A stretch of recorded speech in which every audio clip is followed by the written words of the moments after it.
আসসালামু আলাইকুম। আমি এখন আছি বর্তমানে এটা ফুলছড়ি টি বাঁধ বলে, সেই ফুলছড়ি টি বাঁধে। আর আমার পাশে যেটা দেখতেছেন এটা হচ্ছে ফুলছড়ি টি বাঁধের আই লাভ টি বাঁধ। এখন আপনারা দেখতেছেন এইটা হচ্ছে নদীর শেষ মাথা। এই দেখেন নিচেই পানি, আর সূর্য মাথার উপরে থাকায় প্রচণ্ড তাপ লাগতেছে। তারপরও শীতকাল হওয়ার কারণে কিছুটা সহনশীল অবস্থায় আছে। আপনারা দেখেন নদীর দূরত্ব একদম কমে গেছে, এপাশ থেকে ওপাশে নদী দেখা যায়, কিন্তু নদীর গতিপথ হওয়ার কথা ছিল এই দিক দিয়ে। এই দিক দিয়ে না যেয়ে নদীর দেখেন গতিপথটা কোন দিকে চলে গেছে।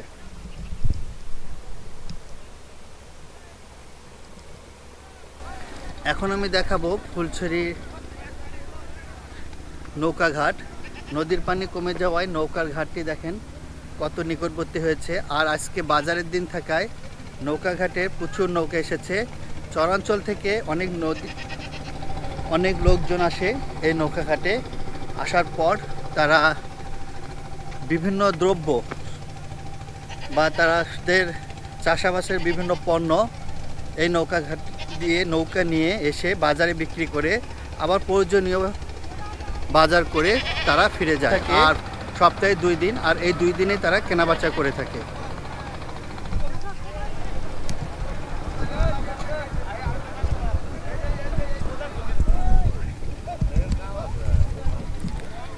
আপনারা যেটা দেখতেছেন এই যে এটি হচ্ছে নৌকাঘাট, আর এই ঘাটেই বিভিন্ন চরাঞ্চল থেকে লোকজন এসে বাজার করে চলে যায়। আর বাজারটা সকালে হওয়ায় সকালে তারা এসে উৎপাদিত ফসল এখানে বিক্রি করে এখন তারা আবার বাজার করে নিয়ে চলে যাচ্ছে।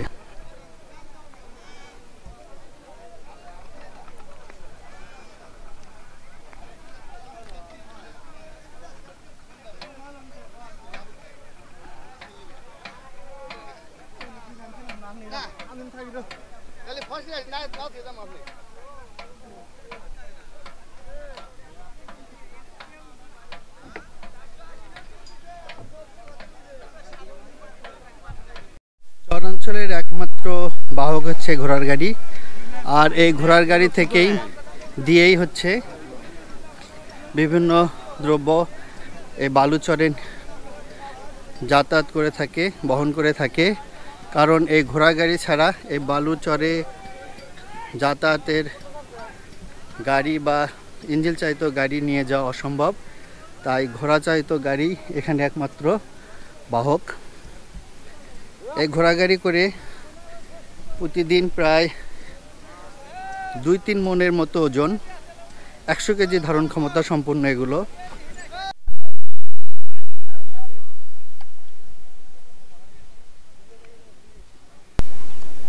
লোহা দিয়ে দা, কুড়াল, বটি কাস্তে বিভিন্ন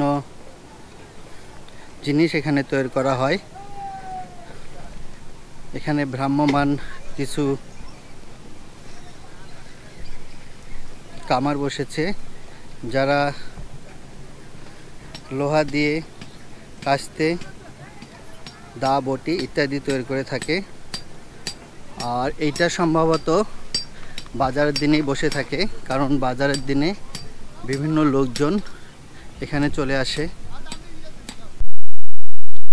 আমি এখন যাচ্ছি নৌঘাট থেকে বাজারের দিকে, আর এভাবে সারি সারি লোকজন বাজার থেকে তাদের দ্রব্য বিক্রি এবং ক্রয় করে নৌঘাটের দিকে চলে যাচ্ছে। আর আমি নৌঘাট থেকে যাচ্ছি বাজারের দিকে। বাজারে যেয়ে আমি আপনাদেরকে দেখাবো যে এই ফুলছড়ি বাজারে কি কি জিনিস পাওয়া যায়। আপনারা এই ফুলছড়ি বাজারের কি কি দ্রব্য এখানে সচরাচর বিক্রি হয়ে থাকে তা দেখলে বুঝতে পারবেন চরাঞ্চলের জীবিকা এবং আধুনিকতার ছোঁয়া এখানে একদম নেই বললেই চলে। এখনও এখানে বাঁশ, বেতের জিনিস অনেক কিছু পাওয়া যায়, যেখানে শহরে প্লাস্টিকের জিনিস দিয়ে ভরা, আর এখানে বাঁশ, বেত এগুলো জিনিসের এখনও প্রচলন আছে।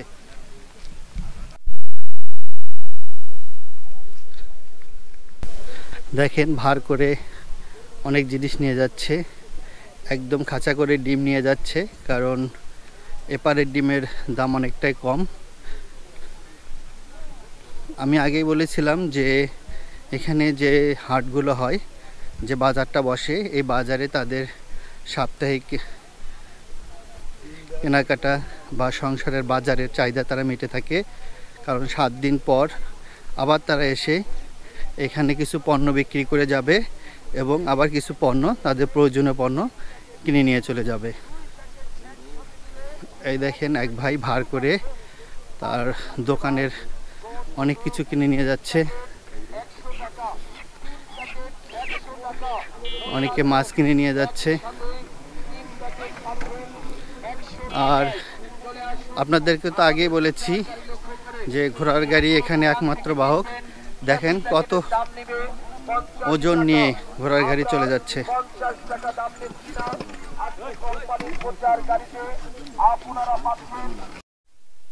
আর পুরা টিবারটি আমি আপনাদেরকে দেখাচ্ছি। দেখেন পুরা টিবারটি এই প্রান্ত থেকে শুরু হয়ে একদম শেষ হয়েছে আমি যে নৌঘাট থেকে চলে আসলাম সেই নৌঘাট পর্যন্ত। এটা পুরা টিবাদ। আমি এখন কোথায় আছি তা আপনারা যারা ফুলছড়ি উপজেলায় বাস করেন তারা হয়তো অনুমান করতে পারছেন। আর এটি হচ্ছে ফুলছড়ি উপজেলার স্মৃতিসৌধ, পাশে শহীদ মিনার আছে, আর তার পেছনে হচ্ছে ফুলছড়ি উপজেলার গণকবর। আর এই গণকবরের তীরেই একদম নদী থেকে এই গণকবরটি দেখতে পাচ্ছেন। আর এই গণকবরটি রক্ষা করার জন্য এবং ফুলছড়ি বাঁধকে রক্ষা করার জন্যই এই ফুলছড়ি টিবারটি। আমি হচ্ছে ফুলছড়ি নদীর ঘাটের কেন্দ্রীয় শহীদ মিনারে অবস্থিত, আর আমার পেছনে রয়েছে কেন্দ্রীয় শহীদ মিনারটি। এখন আমি যাব হচ্ছে বাজারের ভিতরে, এবং বাজারের ভিতরে কি কি পাওয়া যায় তা আপনাদেরকে আমি দেখাবো। এখন বাজারে অবস্থান করতেছি, আর এই বাজারটি সকালে শুরু হয় এবং হচ্ছে মানে দুপুরের পরে শেষ হয়ে যায়, তাই বাজার প্রায় শেষের দিকে। তারপরও বাজারে কি কি পাওয়া যায় সেগুলো আমি এখন আপনাদের মাঝে দেখাবো।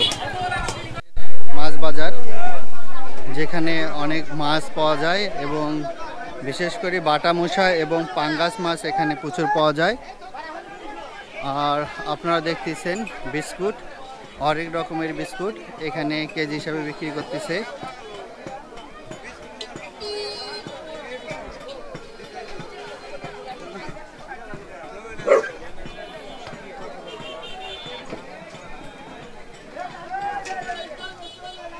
একটা জিনিস দেখাচ্ছি, এখানে হচ্ছে বিস্কুট এবং বিভিন্ন খুরমা, মুখরোচক খুরমা জাতীয় দ্রব্য দেখা যাচ্ছে, যেগুলো কেজি হিসাবে বিক্রি করে থাকে।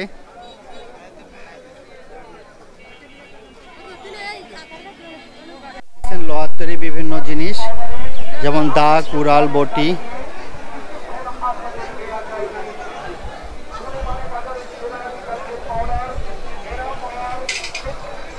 এখানে সব লোহার তৈরি জিনিসপত্র পাওয়া যাচ্ছে। পুরা বাজার মিলে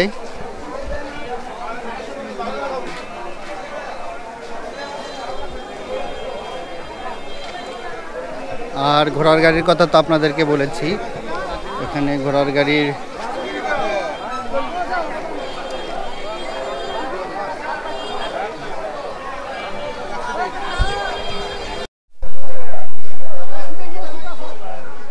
এখানে দেখতে পাচ্ছেন লবণ, এগুলো হচ্ছে দেশি লবণ। সম্ভবত এই লবণগুলো হচ্ছে গরুকে খাবারের সাথে মিক্স করে খাওয়ায়। এছাড়াও অনেক লোকজন খেয়ে থাকে, চরের লোকজন। আর এটা হচ্ছে কাঁচা বাজার। আমরা কাঁচা বাজারের দাম সম্পর্কে একটু শুনবো একটু পর, আগে বাজারটি আপনাদেরকে ঘুরে ঘুরে দেখাই। আর এখানে দেখতেছেন মশলা বাজার, বিভিন্ন প্রকার মশলা এখানে আছে। খুচরা মূল্যে এসব মশলা বিক্রি হয়ে থাকে 5 টাকা থেকে শুরু করে 100-200 টাকা পর্যন্ত, এবং যা বিক্রি হয় এগুলো সব খুচরোই বিক্রি হয়ে থাকে।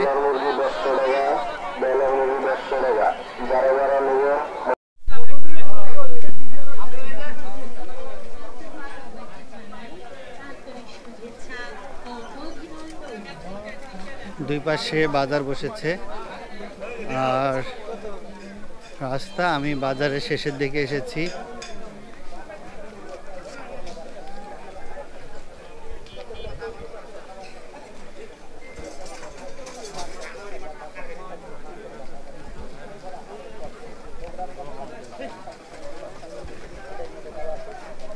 দেখতেছেন বাঁশের তৈরি চাটাই, তারপর ঝাড়ু, কুলা, চালন, এছাড়া মুরগি রাখার জন্য টোপা বলা হয় এগুলোকে, টোপা। এগুলো সব বাঁশের তৈরি।